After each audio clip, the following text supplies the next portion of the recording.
commissioner that silver is being manipulated. There have been some lawsuits now in the United States in regard to that. But it's quite clear that gold is they've been trying to cap the gold price, because by doing so it makes the dollar look better than it really is. It makes the dollar look worthy of being the world's reserve currency when in fact it's not, because gold is the only natural competitor to the US dollar. So if you can keep the gold price low, it makes the dollar look better than it really is. And I think that's been the efforts over the past several years to try to keep the gold price from rising.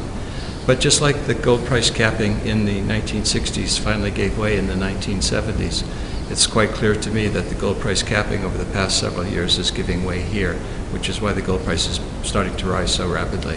Mm-hmm. And when will this manipulation end in your eyes? I think it's ending now, actually. It's ending now? Yeah, I think it's ending now. I think they're finally losing control. Central banks are no longer selling gold. Some central banks that don't agree with the capping are starting to buy gold in order to protect themselves. The concerns about the US dollar are rising very rapidly, and as a natural alternative, people are turning to gold. I mean, there are no safe currencies anymore. Back in the 1970s, you could buy the Deutschmark, you could buy the Swiss franc. The Deutschmark doesn't exist. The Swiss franc is now tied to the euro for all practical purposes.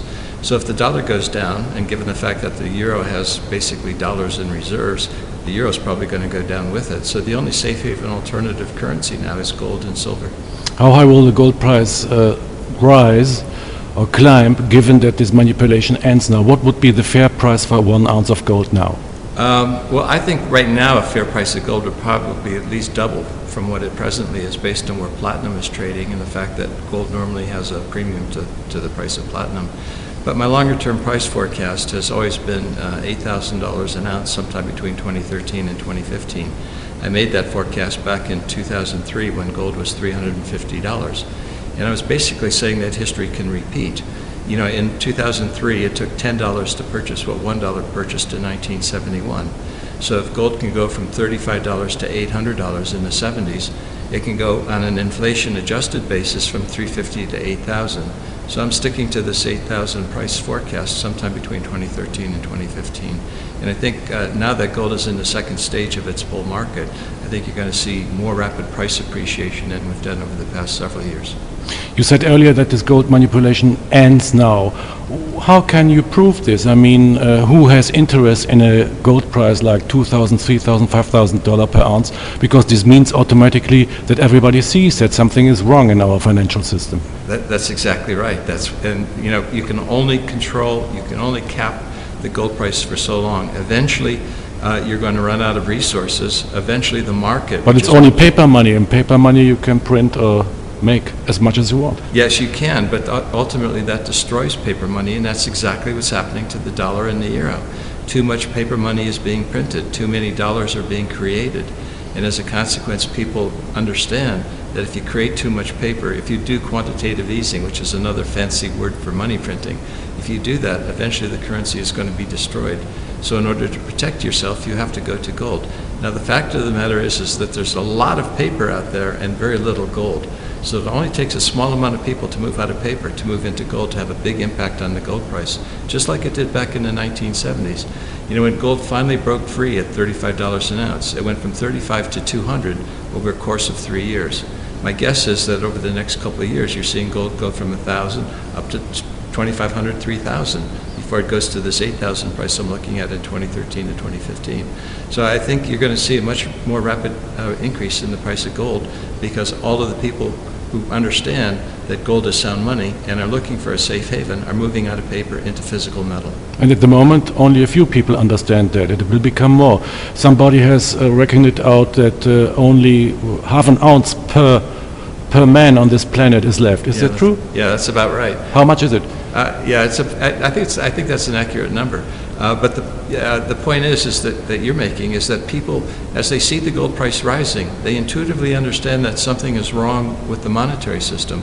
That causes them to look and see what's going on. As more people look and see that gold is a good place to be, that gold is a good currency to be saving and holding and accumulating, That in itself will provide more demand for gold, less demand for paper alternatives, and as a consequence, the gold price will rise.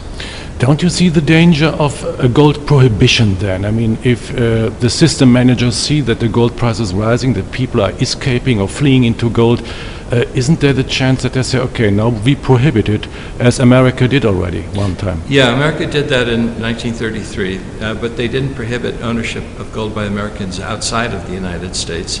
And there may be a prohibition again this time in the future. So what you need to do is you need to diversify geographically, different countries, different political systems, and hold your gold in different places around the world. And that way you can mitigate the risks of confiscation with your gold, which I think is the most important bedrock asset in your portfolio. How strong or how high do you see the chance that the prohibition will come? I mean, gold 8,000 means financial system at its end. That means chaos, maybe anarchy, also politicians who don't know what to do. I mean, how big the chance is that the prohibition will become reality again?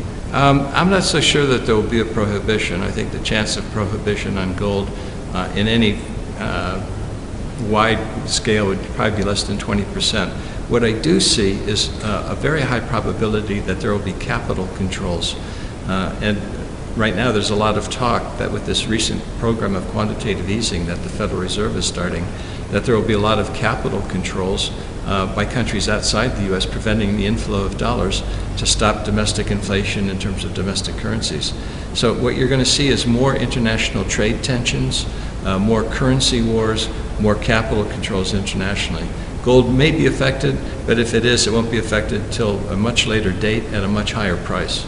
But the more people go into gold, the higher the chance is that it's going to be prohibited, in my opinion. True, but right now so few people truly understand gold. It's very early in gold's bull market. It's not going to be for a long time before gold becomes the center of attention. It's going to take a long time at a much higher price. Some people say, although you are convinced that the price is going higher, now gold has already reached record levels. Most of the people don't own any gold. What would you recommend them to do? Same thing I've been recommending all decade long. Just every month or every quarter, whenever your budget allows it, save, accumulate, buy some gold. And what you're doing when you're accumulating gold is you're saving sound money, and that's a good thing. Savings is always a good thing, and it's a particularly good thing when you're saving sound money because you're preserving purchasing power. But don't think gold is too high just because it's at a record price. The important thing is what its value is and what its usefulness is.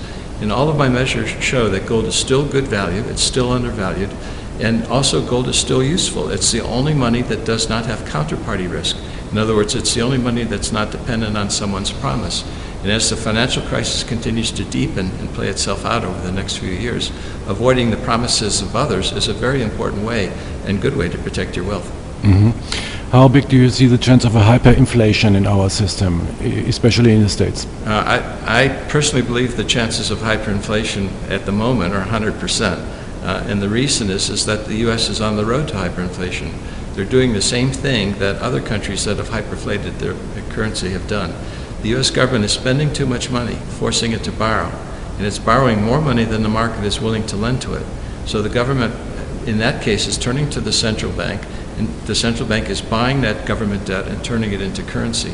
And that's what destroys a currency. That's ultimately what leads to hyperinflation. Now, the U.S. happens to call it by a fancy name, quantitative easing. But the reality is that quantitative easing is money printing. And money printing at the scale that the U.S. government is now pursuing is leading to hyperinflation. I think we're very, very close. You know, I'm talking months, I'm not talking years. James Turk, thank you very much for this talk. Thank you, it's a pleasure.